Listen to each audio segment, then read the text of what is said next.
ये आपका वापस स्वागत है। मैं Vivek Bindra, motivational speaker, leadership consultant, business coach. आज इमिग्रेशन की बात करूंगा। आप यूएस जाना चाहते हैं, यूरोप जाना चाहते हैं, ऑस्ट्रेलिया जाना चाहते हैं, क्या तकलीफें आ सकती हैं, कैसे जाएं, आसानी से वीज़ा कैसे आपको मिले। देखिए, हमारे देश में और आजू बाजू के 5-7 देशों में, इंडिया, पाकिस्तान, नेपाल, बर्मा, बांग्लादेश, भूटान, श्रीलंका, मालदीव, 8 देशों में अब क्योंकि अंग्रेजों का शासन हुआ था, उनका राज किया गया था, तो वो एक मन में एस्पिरेशनल वैल्यू बनी हुई है।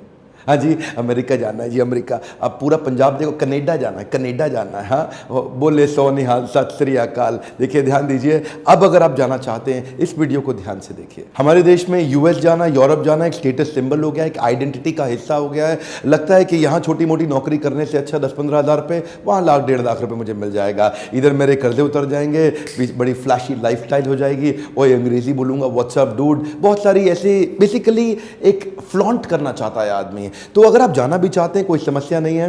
वैसे तो इंडिया में बहुत पोटेंशियल पॉसिबिलिटी है, फिर भी जाना चाहते हैं तो वीडियो पूरा देखिए। इस वीडियो को छोटा सा बैकग्राउंड देना चाहता हूं। 3-4 महीने पहले मेरे लीडरशिप फनल में एक पार्टिसिपेंट आए थे। इनका नाम है दीपक योगेश्वर। इनकी अपनी कंपनी है, इमिग्रेशन एजेंट है ये। इनकी कंपनी का नाम है ब्लू लाइन विश्वास। तो इनके मैंने कई क्वेश्चन सुने। लीडरशिप फनल में पार्टिसिपेंट मुझसे आके क्वेश्चन करते हैं ना, बहुत क्वेश्चन, तो उन्होंने कई क्वेश्चन मुझसे की। वो क्वेश्चन में मुझे बड़ी गहराई दिखाई पड़ी। बाद में मुझसे पर्सनल बिजनेस कंसल्टिंग और कोचिंग के लिए भी आकर के मिले। तो मैंने इनसे चर्चा करके महसूस किया, क्यों ना इस सब्जेक्ट पे केस स्टडी बनाया जाए। इस बिजनेस में कई प्रकार के एजेंट्स आ गए हैं। गलत सही एजेंट, गलत एजेंट आपसे नाजायज पैसे मांगता है, सही एजेंट हमेशा जायज पैसे मांगेगा। यूएस और यूरोप का वीजा लगना थोड़ा डिफिकल्ट होता है, तो वो मौके का फायदा उठाता है, आपके ऊपर तुक्का खेलता है, फ्लूक खेलता है। अगर लग गया तो मोटे पैसे कमा लेगा। एक्चुअली गलत एजेंट आपको तब तक ही फोन करेगा जब तक आपका पेमेंट नहीं आता, लेकिन सही एजेंट आपको तब तक फोन करेगा जब तक आपका वीजा नहीं लग जाता। यूएस का जो इमिग्रेशन प्रोसेस है वो इंटरव्यू बेस्ड है। तो गलत एजेंट जो है ना, वो कभी भी आपकी तैयारी नहीं करा पाएगा, लेकिन सही एजेंट आपके साथ टाइम स्पेंड करेगा, आपको पूरी तैयारी करा के देगा कि आप यूएस इमिग्रेशन कैसे क्लियर करें। वो आपको इंटरव्यू प्रोसेस के एफएक्यू सिखाएगा, बताएगा क्या क्वेश्चन पूछे जाएंगे, आपकी पूरी तैयारी करेगा। एक्चुअली जो एजेंट का नॉलेज ही नहीं है ना, अगर आपका बाई चांस वीजा रिफ्यूज हो गया तो आपको बता भी नहीं पाएगा कि रिफ्यूज हुआ क्यों है। लेकिन अगर सही इंटेलिजेंट एक्सपीरियंस एजेंट होगा, कम से कम बताएगा आपको कि किन कारणों से रिफ्यूज हो सकता है और किन कारणों से आपको चलेगा। कुछ बहुत ही काम के पॉइंट्स बताने वालों, जरा ध्यान दीजिएगा। पहला पॉइंट है डॉक्यूमेंटेशन। मेरे एक पहचान का दोस्त है, हरप्रीत फ्रॉम पंजाब। हाँ, उसको बड़ा मन है कि गोरों के देश में जाना है जी, अमेरिका जाना है, कनाडा जाना है। तो उसका पहले तो एक बार यूएस में वीजा रिजेक्ट हो चुका है। तो उसको मिला एक एजेंट, कहते आजा कनाडा लगा दूंगा। कनाडा, वही कनाडा, वही कनाडा, वही कनाडा। बड़े सपने जाग गए उसके। पहुंच गया लेकर के उसके पास पासपोर्ट। अच्छा, उसने उसका फॉर्म भर दिया पूरा, और इसने फॉर्म में लिखा नहीं कि इसका पहले यूएस में रिफ्यूज हो चुका है। वही हुआ जिस बात का डर था। पहुंचा जब वो एम्बेसी, उससे क्वेश्चन किया गया कि आपने क्यों मेंशन नहीं किया, अगर आपका यूएस वीजा रिफ्यूज हो चुका, आपने मेंशन क्यों नहीं किया। उसके पास कोई जवाब नहीं था, क्योंकि साइन तो उसी ने किया था ना। वो थोड़ी कह सकता है कि एजेंट ने करा दिया, एजेंट ने। ऐसे एजेंट्स आपको जिंदगी भर के लिए फंसा देंगे। ध्यान दीजिए, कोई भी पेपर बिना पढ़े कभी भी साइन मत करिए। दूसरा, कोई भी गलत इंफॉर्मेशन पे साइन मत करिए। तीसरा, चेक करिए कि क्या उसके पास एक्सपीरियंस, नॉलेज, इंफॉर्मेशन है। चेक करिए क्या उसको ठीक से इंग्लिश पढ़नी आती भी है कि नहीं आती है। और ध्यान दीजिए, ब्लैंक फॉर्म साइन मत करिए, और हर साइन किए हुए पेपर की कॉपी अपने पास मंगा के रखिए। डॉक्यूमेंट जरा देख लीजिए, business proof, property papers, applicant banking, current passport और old passport, photograph, visa fee receipt.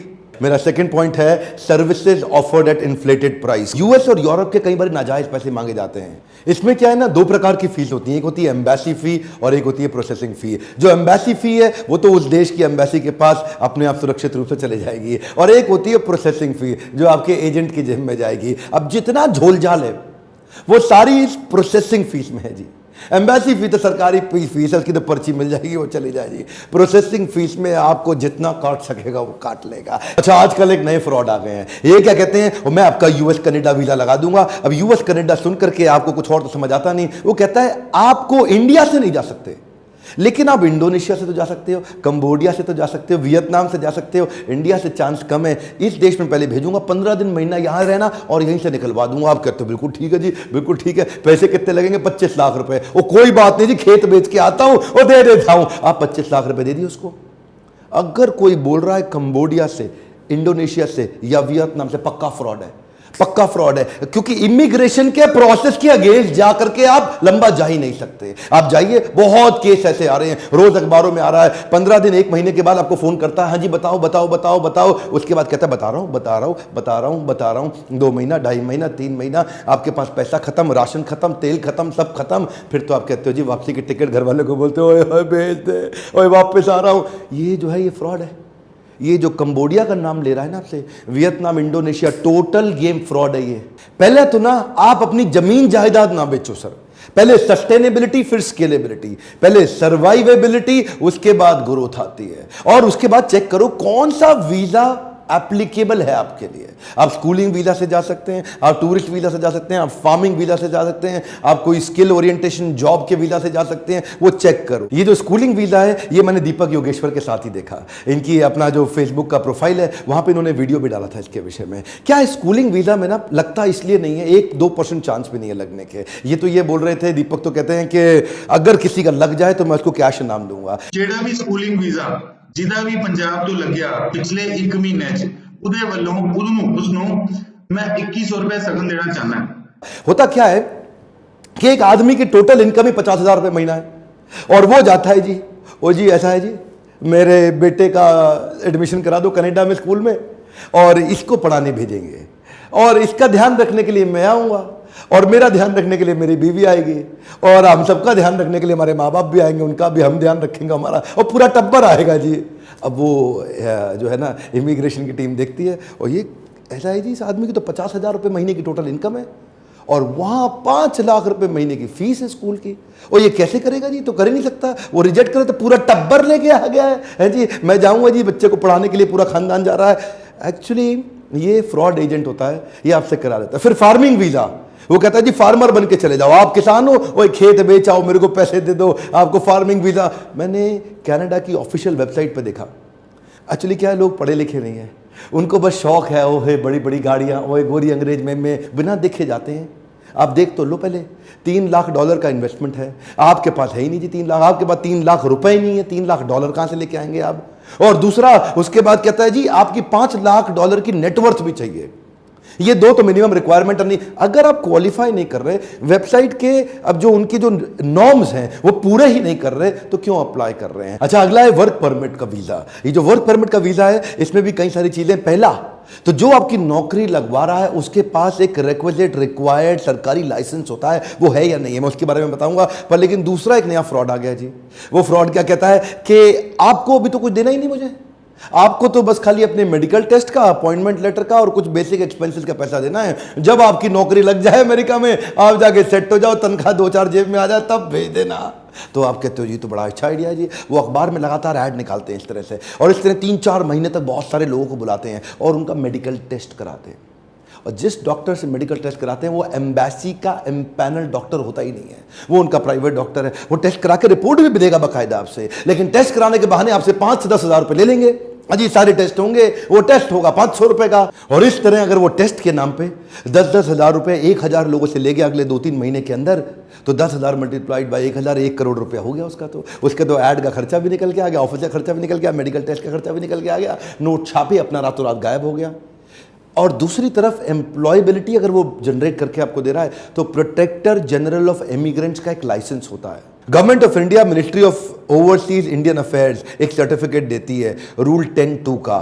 Protector general of immigrant का अगर लाइसेंस नहीं है, वहां से काम मत कराइए, पनिशेबल ऑफेंस है। वो पकड़ में आ गया तो सीधा जेल में जाएगा। आजकल तो लोग दूसरे के लाइसेंस पे सब ब्रोकर बन के काम कर रहे हैं। पहले चेक करिए, सही जगह से काम कराइए। ये बहुत सारे फ्रॉड्स को देखते हुए मैं जब दीपक जी के साथ उनकी बिजनेस कोचिंग कर रहा था, जो लीडरशिप फनल के पार्टिसिपेंट है, एक्चुअली इन्होंने इंस्पायर किया मेरे को वीडियो बनाने के लिए। ये जरूरी था वीडियो हमारे देश क्षेत्र में, खासतौर से पंजाब, गुजरात और केरला के यूथ्स के लिए। देखिए, जीता जागता केस स्टडी देता हूं। लीडरशिप फनल प्रोग्राम में आए और आते ही इनके बिजनेस में एक नया जे कर्व आया, कुछ इंपॉर्टेंट चेंजेस लेकर के आए। काफी डिस्कशन किया, इन्होंने बहुत क्वेश्चन किए थे मुझसे प्रोग्राम में। सबसे पहला काम क्या किया, जो ये फीस चार्ज करते थे 10 लाख, उसको कर दिया 1 लाख। जो ये समाज में फीस लेते थे 1 लाख, उसको कर दिया 10,000। 10,000 को कर दिया 1,000। अपनी पैसे तो 1/10 कर दिए, लेकिन बिजनेस इनका 10 टाइम्स बढ़ गया। क्यों? स्केलेबिलिटी हो गई। देखिए कैसे हुई। अफोर्डेबिलिटी लाते ही साथ साथ इन्होंने फेसबुक और यूट्यूब पे knowledge based, information based channel को पे काफी फोकस करना शुरू कर दिया। ट्रांसपेरेंसी ले आए, एप्लीकेशन नंबर दे दिया एप्लीकेंट को कि आप खुद ही साथ में ट्रैक कर सको, उसको सिखा दिया कि फॉर्म सारे आप तैयार करके लाओ, उसके मैं आपको फीस चार्ज नहीं करूंगा। इतनी ट्रांसपेरेंसी लाते गए कि कस्टमर्स का इन पे फेथ बढ़ गया। इन्होंने बड़े सारे प्रॉब्लम वाले वीजास को सॉल्व करा दिया, अपने आप वायरल होते चले गए। इन्होंने कई सारे फ्रॉड से उजागर किया, जैसे कि वो स्कूलिंग वीजा मैंने आपको बताया, फार्मिंग वीजा बताया, उसकी तो उन्होंने पोल ही खोल दी पूरी। उससे क्या हो गया, पूरे पंजाब में इनके वीडियोस फैल गए। जैसे ही वायरल हुए, प्रॉब्लम सॉल्व करी, कस्टमर की प्रॉब्लम सॉल्व करने वाले को प्रॉफिट अपने आप आता है, और प्रॉफिट के पीछे भागने वाले को प्रॉब्लम आती है, कस्टमर की प्रॉब्लम सॉल्व होती नहीं है। ट्रांसपेरेंसी को बढ़ाने के लिए टेक्नोलॉजी बेस्ड मोबाइल ऐप लेकर के आ रहे हैं, जिससे जो आदमी एप्लीकेंट है उसको अब बार बार एजेंट के चक्कर नहीं काटने, एजेंट का दरवाजा नहीं खटखटाना, आराम से बिस्तर पे लेटे लेटे मोबाइल ऐप पे ट्रैक कर सकता है कि उसका वीजा कितना प्रोसेस हो गया, कितने दिन रह गए। अगला मेरा पॉइंट है डुप्लीकेट स्टिकर वीजा। ये आजकल बड़ा फ्रॉड हो गया जी। डुप्लीकेट स्टिकर वीजा, जो नए नए मशरूमिंग एजेंट आ रहे हैं ना, वो आजकल देखो, पीछे मेरी एक पहचान की लेडी थी, हमने चेक किया उसके बारे में, बेचारी 10 लाख रुपया गहना गिरवी रख करके ला के उसने एजेंट को दिया, कनाडा का वीजा लगा के देगा। ये कनाडा पता नहीं क्या हो गया पंजाब में, और वो 10 लाख रुपए लेकर के उसने काजी स्टिकर लगा के उसको दे दिया। अब वो बेचारी 3% कर्जे पे लेकर के आई थी, बाहर से 30,000 रुपए महीना कर्जा चुका रही है, और बाद में जाके उसको पता चला जी वो तो स्टिकर नकली है। लोग होलोग्राम चेक नहीं करते, उनको पता नहीं सरफेस पे क्या है, वो सामने डेट नहीं चेक करते, मैच नहीं करते, उसको देखते नहीं कोई स्टिकर निकल तो नहीं रहा था, देखते नहीं कि दोबारा तो नहीं चिपकाया हुआ, किसी और के नाम का तो नहीं चिपकाया हुआ, कोई वंस यूज्ड जिसपे कांटा मारा हुआ वो वाला तो नहीं चिपकाया हुआ। कुछ बेसिक चीज है जिसकी जानकारी होनी चाहिए आपको। एक और चीज ध्यान में रखनी है, कोई भी शॉर्टकट या डोंकी फ्लाइट नहीं लेनी है। ये डोंकी फ्लाइट भी बड़ा पॉपुलर है, और शॉर्टकट तो बहुत सारे आ ही रहे हैं कि पहले आपको मलेशिया ले जाते हैं, और मलेशिया में कोई आपको ले जा करके वहां पे अचानक होटल में बंद कर देगा, और उसके बाद पहले आपको पकड़ के मारेगा, पीटेगा, उसके बाद कहेगा अपने घर वालों से बोलो 20 लाख रुपए भेजे। अब वहां पे जाकर के आपका एक्सटॉर्शन होगा, किडनैपिंग होगी। और दूसरा होता है डोंकी फ्लाइट। डोंकी फ्लाइट क्या होगा, पहले किसी ऐसी कंट्री में, अमेरिका जाना आपको, सेंट्रल अमेरिका, तो साउथ अमेरिकन कंट्री में घुसा देंगे, और वहां से जंगल के रास्ते रातों रात आपको चुपचाप जंगल से छुपा छुपा के आपको अमेरिका में घुसा देंगे। बाद में रिफ्यूजी असाइलम दिलाकर, बड़ा इलीगल प्रोसेस है सर। रास्ते में आपको स्केलेटन, हड्डियां, गायें, मांस, पता नहीं क्या खाना पड़ेगा, पत्ते, पेड़, किससे आपको बहुत। और अगर मान लीजिए वहां पे बॉर्डर सिक्योरिटी फोर्स ने आपको गोली मार दी, ये सारे रिस्की इलीगल प्रोसेस हैं। इससे अच्छा क्या है, एक अच्छे एजेंट के पास जाओ जो आपको वो सारे एथिकल प्रोसेस सिखाएगा जिससे जाना पॉसिबल है, बिजनेस बिल्ड करना पॉसिबल है, अगर एथिकल प्रोसेस से जाने के बारे में सोचें। ये गलत शॉर्टकट आपको लंबा फंसा सकता है। और अगला, कॉन्ट्रैक्ट मैरिज से भैया बच के रहना। क्यों? कॉन्ट्रैक्ट मैरिज शुरू में अच्छी लगती है, आपको लगता है इसके ज्यादा बैंड आइल्ट्स में आ गए हैं, इसके नंबर ज्यादा, मेरे को ले जाएगी, तो वो आपको डुप्लीकेट हस्बैंड बना करके 25-50 लाख रुपए आपसे लेके ले तो जाती है, और वहां डुप्लीकेट हस्बैंड आप उसके साथ थोड़े दिन रहते हैं, उसके बाद अलग अलग, लेकिन जल्दी ही वो आपका दोबारा जो अगला रिन्यूअल के लिए आपसे 50 लाख और मांग लेगी, आपको स्टे एक्सटेंड कराने के लिए 50 लाख मांग ली, और दे दो तो भी कोई गारंटी नहीं कि उसके बाद और ना मांगे। और ऐसा कई बार हुआ है, देखा गया है कि लोग 50-50 लाख, 75-75 लाख रुपए फालतू दे देते हैं उसके बाद, और उसके बाद भी वो लड़की सपोर्ट करने को मना कर देती है, और वो सिंह साहब वापस आ गए जी पंजाब में, वो खेती कर रहे हैं, वो कनाडा जाना है। ये मामला इतना सीरियस होता जा रहा है, और ये फ्रॉड जो है, कई सैकड़ों हजारों करोड़ की ये फ्रॉड की इंडस्ट्री बन चुकी है। ये मामला पंजाब की विधानसभा के अंदर भी उठा। पंजाब में ये मामला, एक एक घर घर यूथ एक विदेश जाना चाहता है। इनफैक्ट मैं धन्यवाद करूंगा दीपक योगेश्वर का, ये इन्होंने मेरे को इंस्पायर किया, इस प्रकार की केस स्टडी बना करके हमारे यूथ्स को अवेयर कराना चाहिए। मैं चाहता हूं ये अवेयरनेस फैले, और मैं इनको इसलिए भी धन्यवाद करूंगा कि इन्होंने मेरी बात मानी और अपने प्रोडक्ट्स को इतना स्केलेबल बनाया, अफोर्डेबल बना के। एक्चुअली मैंने पहले भी एक वीडियो में बताया था, वो डॉक्टर्स वाले वीडियो में भी, कि कमाओ, बहुत कमाओ, पर मजबूरी का फायदा मत उठाओ। आज एजेंट्स मजबूरी का फायदा उठा रहे हैं, लोग अपने खेत मकान सब बेच के आ रहे हैं। मत बेचो भाई साहब, एथिकल तरीके भी हैं, बिना खर्चा किए भी आप जा सकते हो। इस वीडियो को फैला दीजिए पूरे पंजाब में, गुजरात में, और हर उस व्यक्ति को जो विदेश जाने की इच्छा रखता है, ताकि लोग सही एजेंट के पास जा सके, जो कि ट्रांसपेरेंसी, ऑनेस्टी, कैरेक्टर पे काम करे, वैल्यूज, मोरालिटी, एथिक्स, प्रिंसिपल्स पे काम करे, और आपको एक सही गाइडेंस, सही डायरेक्शन देके हैंड होल्डिंग से आराम से विदेश लेके जा सके। और अगर आप भी अपने बिजनेस के अंदर एक जे कर्व, एक बड़ा ग्रोथ चाहते हैं, तो आप भी इस नंबर पे फोन करिए, लीडरशिप फलन को आकर के ज्वाइन करिए, अपने काउंसलर को फोन करके चेक करिए कि लीडरशिप फनल में आपका क्या फायदा हो सकता है। और अगर छोटा इवेंट लो कॉस्ट अटेंड करना चाहते हैं तो 4 घंटे का बाउंस बैक सीरीज का, उसका नंबर अलग है। सब्सक्राइब आपने कर लिया होगा, आसपास कराइए, बेल आइकॉन हिट नहीं करेंगे तो आपको वीडियो मिलेगा ही नहीं। कमेंट बॉक्स में लिखिए अगला कौन सा वीडियो देखना चाहते हैं, किस विषय में आप चाहते हैं कि मैं अगला वीडियो बनाऊं, और लाइक करिए अगर थोड़ी सी भी मदद होती है। मेरे साथ जुड़े रहने के लिए दिल से, प्रेम से फिर से धन्यवाद।